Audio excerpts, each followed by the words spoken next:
नमस्कार मित्रांनो, मी डॉक्टर धनंजय गुंड, आर्थिक नियोजन व विमा सल्लागार तसेच संचालक G&G वेल्थ आयकॉन्स. अर्थसाक्षरता या विषयाला समर्पित डॉक्टर धनंजय गुंड या माझ्या यूट्यूब चॅनलला आपणा सर्वांचं पुन्हा एकदा सहर्ष स्वागत. मित्रांनो, सध्या चातुर्मास चालू आहे आणि माझ्या सौच्या इच्छेनुसार मी सध्या महामृत्युंजय मंत्राचा जाप करत आहे. तसं सद्गुरूंच्या मार्गदर्शनाने 3 माळा जप करायला सांगितलेलं आहे, पण मी माझं यथाशक्ती जप करतोय. आणि जप करत असतानाच काही विचारतरंग मनामध्ये उठले आणि ते या आजच्या छोट्याशा व्हिडिओमार्फत आपणा सर्वांपर्यंत पोहोचवावे असे एक मनामध्ये विचारतरंग उमटले आणि तुमच्यासमोर अल्पावधीमध्ये मी प्रकट होत आहे. मित्रांनो, महामृत्युंजय मंत्र हा विधिवत पद्धतीने संपूर्ण श्रद्धेने जर उच्चार केला तर कुठल्याही प्रकारच्या आधी व्याधी, जरा म्हणजे म्हातारपण, आपत्ती, आर्थिक आपत्ती, मानसिक त्रास, शारीरिक त्रास, अशा पद्धतीच्या सगळ्या त्रासामधून हा महामृत्युंजय मंत्र आपली मुक्तता करतो. इतकं त्याचं महत्त्व कल्पनातीत आहे, कल्पनेच्या पलीकडचं आहे.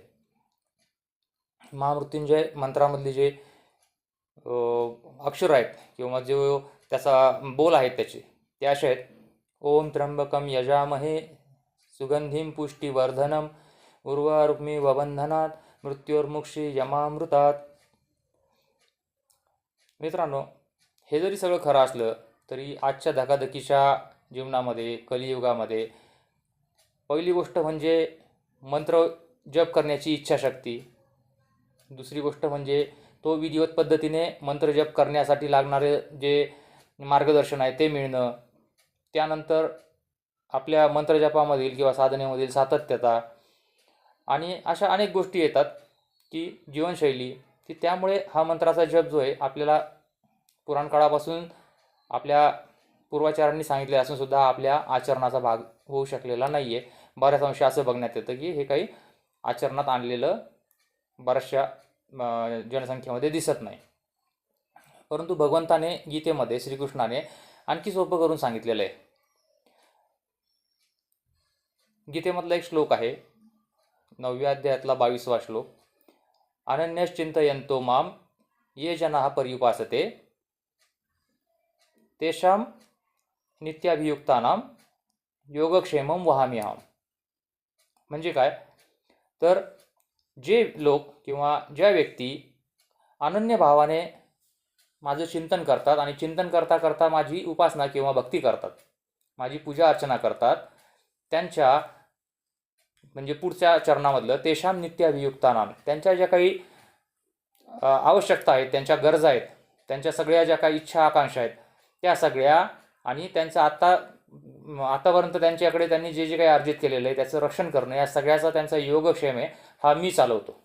परमेश्वर म्हणतो की ह्या सगळ्याची जबाबदारी माझी आहे, हे सगळं मी वाहतो, याची सगळी जी आहे ना योगक्षेम मी वाहतो. योगक्षेमम वहाम्यहम्. खूप मार्मिक अशा शब्दामध्ये हे सोपं करून परमेश्वराने सांगितलेले. आणि याच्यासाठी मंत्रजपही करायचा नाही, फक्त 9विध भक्तिप्रकारे त्यापैकी जो आपल्याला सोयीचा वाटेल त्या मार्गाने आपण परमेश्वराचं चिंतन करायचं आहे. आणि 9विधा भक्तिप्रकारामधलं सगळ्यात सोपं आणि कलियुगामध्ये सर्वात श्रेष्ठ सांगितलेलं ते म्हणजे नामस्मरण. कुठल्याही एका देवाचं जे तुम्हाला आवडतं आहे त्या देवाचं नामस्मरण करा, नामाचा घोष करा, मनातल्या मनात स्मरण करा. अशा पद्धतीने परमेश्वराने इतकं सोपं करून सांगितलेलं आहे. आणि मित्रांनो, आता आपल्या विषयाशी मी त्याला संलग्न करू इच्छितो की योगक्षेमम वहाम्यहम् हे जे गीतेमधलं तत्व आहे, जे परमेश्वराने ती जबाबदारी स्वतःच्या शिरावर घेतलेली आहे, तेच ब्रीदवाक्य म्हणून योगक्षेमम वहाम्यहम् हेच ब्रीदवाक्य म्हणून स्वीकारलेलं LICने हे समाजाचं उत्तरदायित्व घेतलेलं कार्य LIC गेल्या 67 वर्षापासून अव्याहतपणे समाजासाठी, देशासाठी करत येत आहे. आणि पुढेही अखंडपणे यावत चंद्र दिवा करो, म्हणजे जोपर्यंत चंद्र सूर्य तारे आहेत तोपर्यंत परमेश्वराचं जे अभिदान आहे, जे योगक्षेमम वहाम्यहम् आहे, ते LIC ऑफ इंडियाच्या द्वारे हे अखंडपणे चालू राहणार आहे. तर आपणा सर्वांना एक कळकळीची पुन्हा नम्र विनंती आहे, या व्हिडिओच्या माध्यमातून सूचित करू इच्छितो आहे की परमेश्वराच्या या इच्छेचा आणि या वचनाचा आदर राखून LIC जे काम करते त्यासाठी आपला निर्णय होणं हाच एक फक्त काय तो एक अवलंब आहे, एक अवकाश आहे. तर योग्य निर्णय घ्या आणि आपल्या कुटुंबासहित आपल्या सर्व जबाबदाऱ्यांना सुरक्षित करा.